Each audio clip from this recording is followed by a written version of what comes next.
Do you want an amazing marriage? Are you ready to take your marriage to the next level? Then stick around for Your Marriage Matters podcast with marriage coach Lynn. Let's put some fun and sizzle into your relationship. What are the 4 gifts of love? Let's talk about certain gifts that are necessary and interdependent. Without them, your marriage is not apt to reach the thriving dimension. These gifts are the gift of care, the gift of protection, the gift of honesty, and the gift of time. It doesn't matter what your love language is. If you aren't actively giving these gifts, it can break your marriage. Stop worrying about whether or not you are receiving these gifts. Start today and give these gifts. Over 20 years ago, I came across a psychologist named Dr. Willard Harley. He's written many excellent books and has a website, marriagebuilders.com. What I'm presenting today is contained in one of his books titled The 4 Gifts of Love, Preparing for Marriage That Will Last a Lifetime. A secret to happiness in marriage is focusing on your partner rather than yourself. As babies, we seek to meet our own needs. As a married partner, if we seek to meet the needs of our spouse, we can't go wrong. When I say need, I am not talking about weakness. Let's say your partner has a need for conversation. That means that you are ready, willing, and able to listen and converse when your spouse is in need of conversation. It sounds easy, but can be challenging if you feel interrupted or not interested at times. Dr. Harley talks a lot about needs in his books. The first gift, the gift of care, has to do with meeting your partner's top emotional needs. Take a look at his book for a discussion on needs, or visit his website at marriagebuilders.com. In the back of his book, he has a 1-page agreement contract that couples can sign. How many of you make lists of daily goals or create a vision board for the year? I highly recommend that couples copy the 2 agreements listed in his book and post them somewhere prominently. Return to them and keep them in mind on a daily or a weekly basis until it becomes automatic.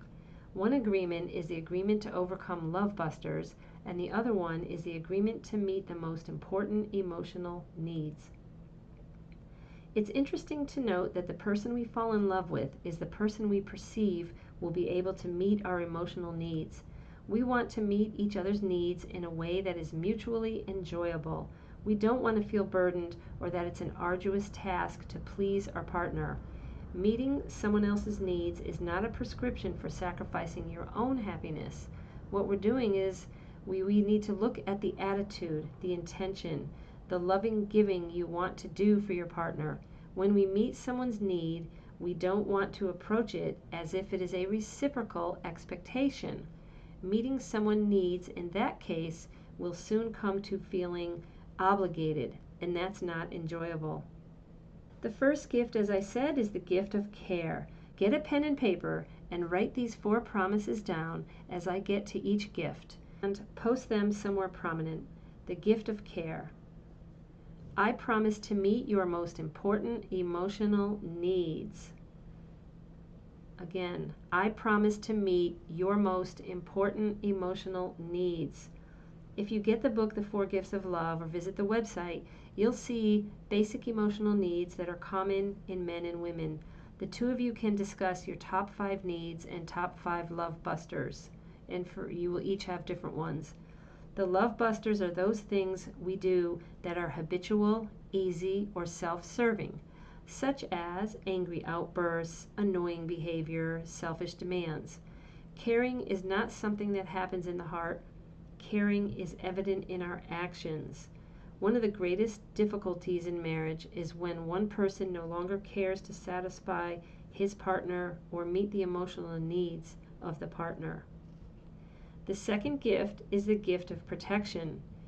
Here is the phrase to write down. I promise to avoid being the cause of your unhappiness. I promise to avoid being the cause of your unhappiness.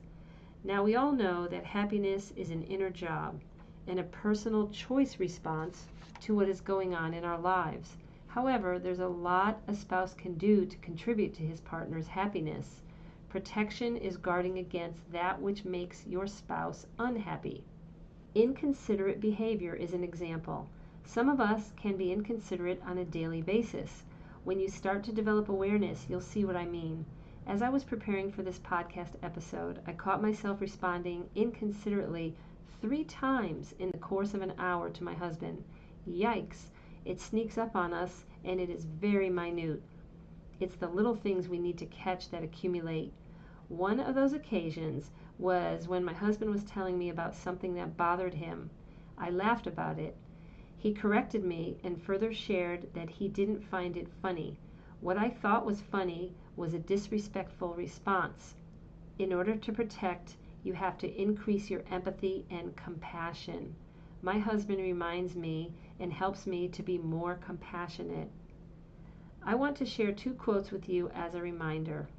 Quote, "Threats, lectures, and other forms of manipulation do not build compatibility. They build resentment." End quote.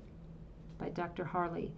Okay, so this is all common sense, right? But let's take a closer look at lecturing and manipulation. Your spouse might be talking about something that he or she doesn't think is a lecture, but you receive it as a lecture. This is where you have to work on your communication skills, because lecturing puts someone in a superior position. Also, many partners don't realize that they use subtle manipulation, such as persuading their partner to make a decision to go to a certain restaurant, or take a particular vacation, or decide on a house or even a car.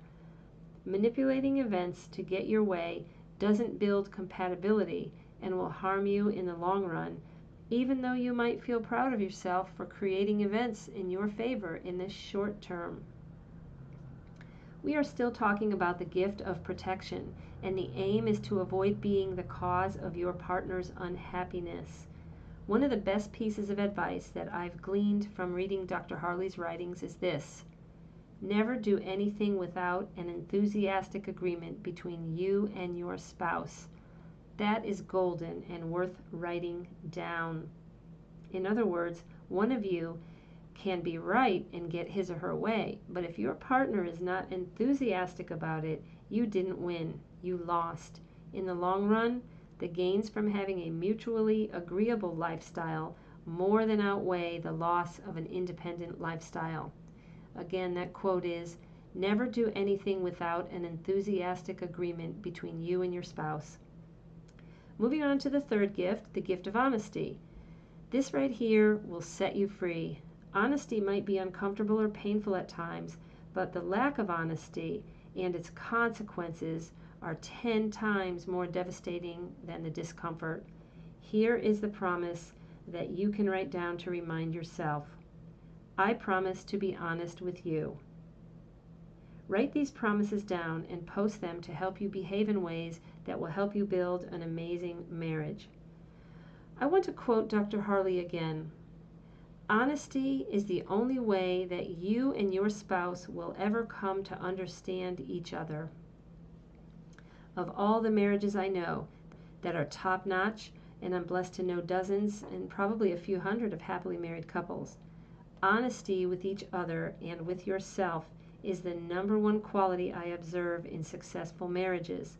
There's a high level of self-awareness, awareness of the other person's needs, and a high level of honesty wrapped up in a sturdy box. The ribbon on top consists of good communication rapport.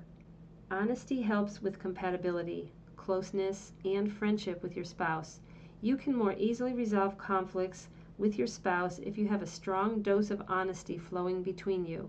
Sometimes we protect ourselves and withhold, not being truly honest. We are vulnerable and protective of ourselves. That will have an impact on being more intimate and close with your partner, though. Honesty grows over time, so work on it little by little. As you feel safer and safer with your spouse, take more risks. You'll see. And guess what?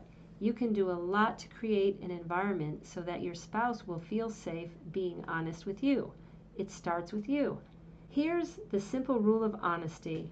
You simply reveal to your spouse as much information about yourself as you know, your thoughts, feelings, habits, likes, dislikes, personal history, daily activities, and plans for the future.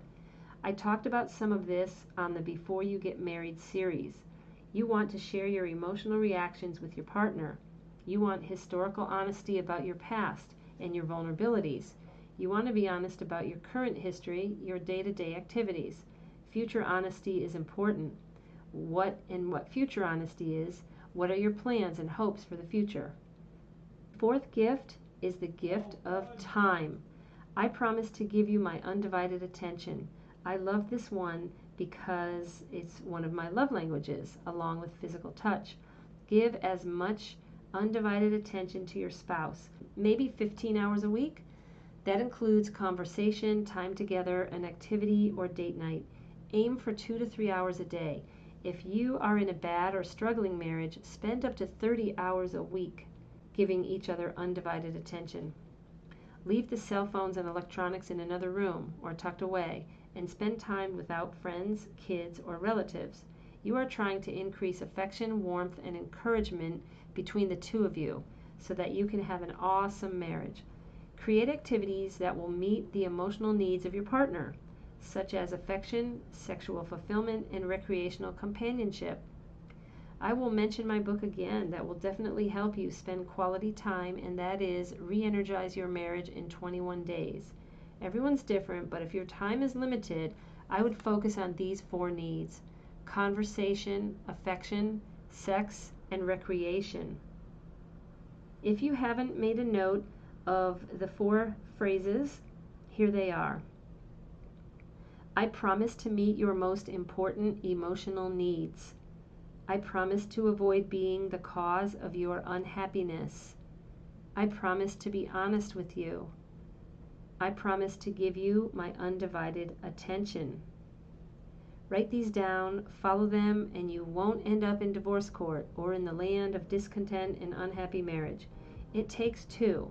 So if you think this podcast might be beneficial for your spouse, go ahead and share. I'd like to thank Dr. Harley for his wonderful work, marriagebuilders.com. He's written many good books, one in particular, His Needs, Her Needs, How to Affair-Proof Your Marriage, and many others. Thank you for joining me today. Subscribe to this podcast and please tell a friend. These episodes are a compilation of a few decades of experience, purposely condensed so that you can squeeze them into your busy life. Check out my website at marriagecoachlynn.com. Have a great week, and until next time, make your marriage great.